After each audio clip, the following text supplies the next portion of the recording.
আমি আজকে আপনাদের একটা পুডিং করে দেখাবো, সেই জন্য আমি এই যে একটা বাটি নিয়েছি, বাটির মাঝে 4টা ডিম আগেই এই যে আমি ভেঙে নিয়েছি, কারণ আমার যেহেতু স্ট্যান্ড নেই, আমার হাতে রেখে ফোন দিয়ে করতে হয়, সেই জন্য এই যে আমি ডিমগুলো আগে থেকেই ভেঙে নিয়েছি। আর এইখানে আমি হাফ কেজি পরিমাণ দুধ জাল করে অল্প করে নিয়েছি। এখন ডিমটা দিয়ে আর পুডিংটা মিক্স করব। এই যে আমার ডিমগুলো ভাঙা কমপ্লিট। আর এখানে এই যে হাফ কাপেরও একটু পরিমাণ বেশি চিনি, আমি চিনিটা খুবই কম খাই, সেই জন্য চিনিটার পরিমাণটা আপনারা বুঝে শুনবেন। এই যে আমি এখানে চিনিটা অ্যাড করে দিলাম।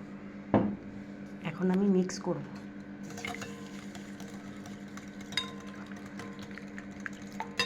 খুব ভালো করে মিক্স করে নেব।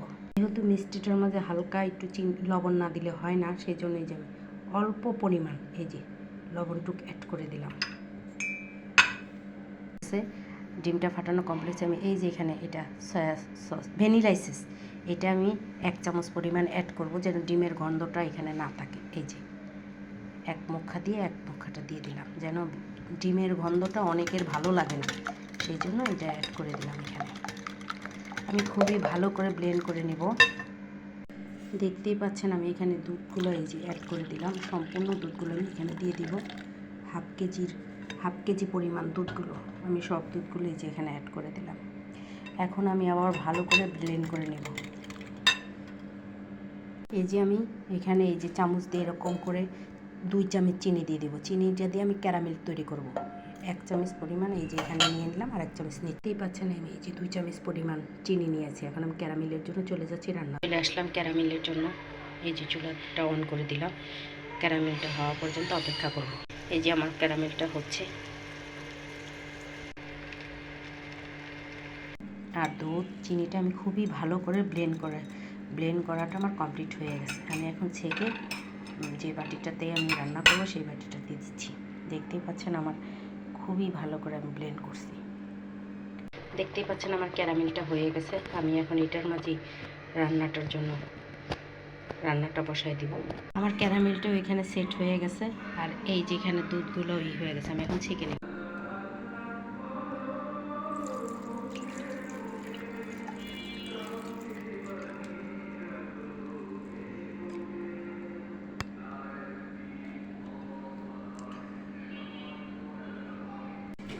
এই যে আমার ছাকাটা কমপ্লিট হয়ে গেছে, দেখতেই পাচ্ছেন।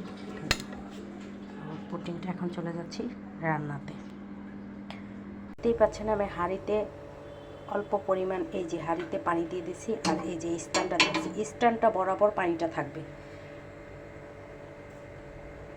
আমার স্ট্যান্ডটা বরাবর আমি এখানে এই যে পুডিংটা এখানে এই যে সেট করে দিলাম, আর এই যে ঢাকনাটা দিয়ে দিলাম। পুডিংটা দেখতে পাচ্ছেন, এই যে আমি ঢাকনাটা দিয়ে একটু ঢেকে দিলাম। যেহেতু এই যে এটার একটা ছিদ্র আছে, সেই জন্য এই যে এখানে আমি এখানে এই যে একটা লং দিয়ে দিলাম, যেন লংটা দিয়ে আর হাওয়াগুলো বের না হতে পারে। এই যে লংটা আমি ভালো করে দিয়ে দিলাম,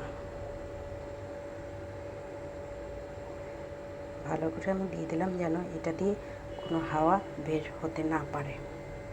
এখন আমি 30 মিনিট অপেক্ষা করব।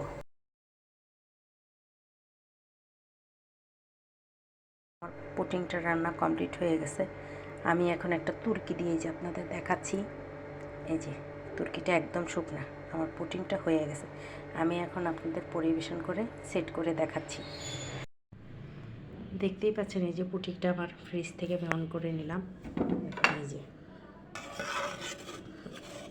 ছুরি দিয়ে এই যে একটু করে নিলাম। এখন ঢালবো পুডিংটা। আমার পুডিংটা এই যে, প্লিজ আমার চ্যানেলটা যদি আপনাদের একটু ভালো লেগে থাকে তাহলে প্লিজ দয়া করে একটু ফলো দিয়ে দেবেন। ফিরে আসবো নতুন আরেকটা রেসিপি নিয়ে আপনাদের মাঝে।